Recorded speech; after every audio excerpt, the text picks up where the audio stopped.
Hi there, just wanted to give you a quick tour of the CodingBat website.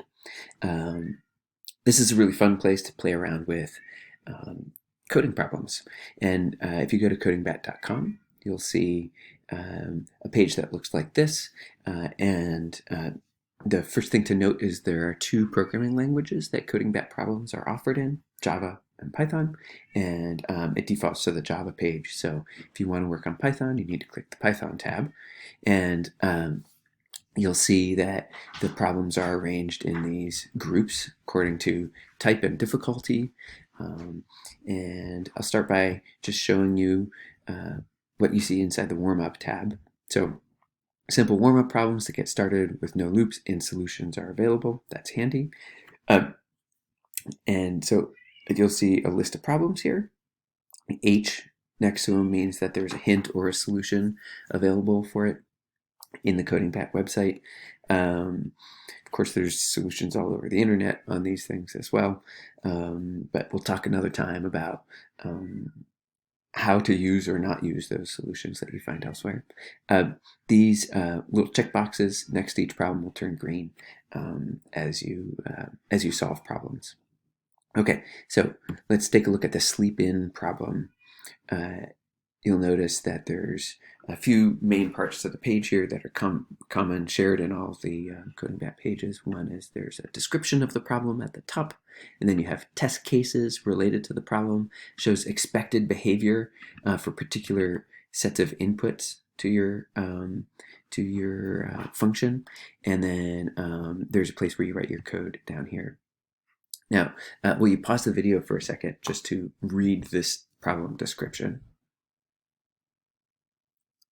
Okay, I'm going to assume that you've read the problem description now, and then take a look at these test cases here. So every CodingBat problem will have a list of test cases shown with some sort of random sets of inputs, just to give you an idea of what's expected from the code that you write. So you're going to define a function called sleepin, and when the computer provides false and false as inputs to the function, then your code is expected to produce true as the output of that function.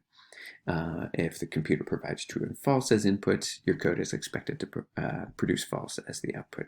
So let's go down to the code section down below here. We're in Python here, so that means we need to indent our code inside our function definition. And I have a sleepin. It'll always give you the first line of the function definition with parameter values already defined there for you.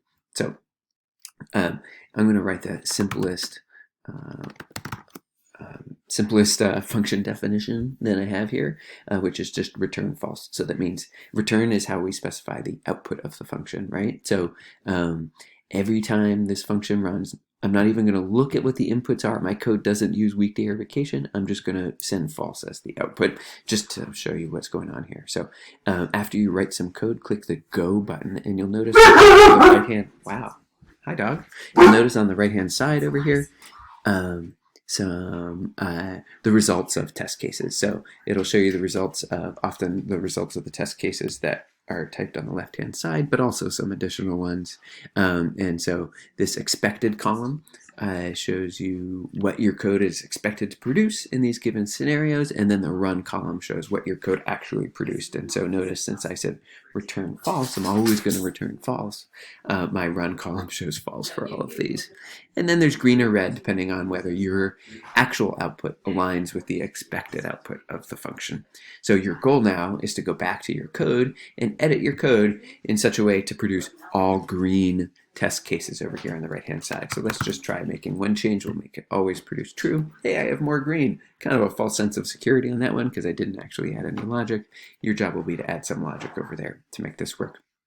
Just a couple other things I want to show you real quick. There's, on some of the problems, a show solution button here, or a show hint button there. Show hint, I encourage you to use after you've tried some things. Show solution button is your sort of get out of jail free card, like I'm pulling my hair out, and that's sort of a last resort. If you scroll down to the bottom of the page, you'll see some also some pages that show some help code, basically some template code that you can use. They're kind of like help docs.